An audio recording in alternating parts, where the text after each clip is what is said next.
Students, आपको इस following information के बेसिस पे डोमेस्टिक इनकम को कैलकुलेट करना है। और डोमेस्टिक इनकम का मतलब है net domestic product at factor cost, यानी कि एनडीपी एट एफसी। ये आपको निकालना है। आपको हाउस होल्ड कंजम्पशन एक्सपेंडिचर दे रखा है ₹600 करोड़। आपको ग्रॉस फिक्स्ड कैपिटल फॉर्मेशन दे रखा है ₹200 करोड़। आपको चेंज इन स्टॉक दे रखा है ₹40 करोड़। आपको गवर्नमेंट फाइनल कंजम्पशन एक्सपेंडिचर दे रखा है ₹200 करोड़। नेट एक्सपोर्ट आपको दे रखा है ₹40 करोड़। नेट इनडायरेक्ट टैक्सेस आपको दे रखा है ₹120 crore. Net factor income from abroad आपको दे रखा है ₹20 करोड़। और कंजम्पशन ऑफ फिक्स कैपिटल यानी डेप्रिसिएशन आपको दे रखा है ₹40 करोड़। ठीक है स्टूडेंट्स, अब net domestic product at factor cost निकालने के लिए आपको करना क्या है स्टूडेंट्स, वो समझिए।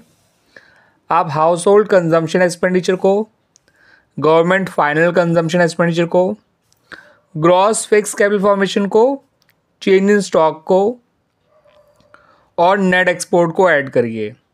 इससे निकल कर आएगा gross domestic product at market price. ये निकल कर आया ₹1000 करोड़। ठीक है स्टूडेंट्स, अब आपको निकालना है net domestic product at factor cost NDP at FC. उसके लिए gross domestic product at market price में आपको डेप्रिसिएशन यानी कंजम्पशन ऑफ फिक्स कैपिटल को माइनस करना है और माइनस करना है आपको net factor income from abroad को, जो कि net factor income from abroad नहीं, आपको केवल जो है नेट इनडायरेक्ट टैक्सेस को माइनस करना है। Net factor income from abroad आपके किसी काम का नहीं है। ठीक है स्टूडेंट्स, और नेट इनडायरेक्ट टैक्सेस जो यहाँ पर दे रखा है वो दे रखा है आपको ₹120 करोड़। तो gross domestic product at market price में से आपको डेप्रिसिएशन हटाना है और नेट इनडायरेक्ट टैक्सेस हटाना है, तो आप पहुँच जाएंगे net domestic product at factor cost पे।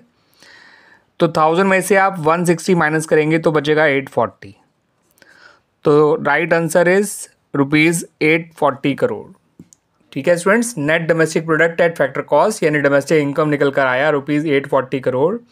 यहाँ पर net factor income from abroad की कोई ज़रूरत नहीं है, क्योंकि ग्रॉस डोमेस्टिक प्रोडक्ट और नेट डोमेस्टिक प्रोडक्ट में आपका NFI का रोल है ही नहीं। ठीक है स्टूडेंट्स।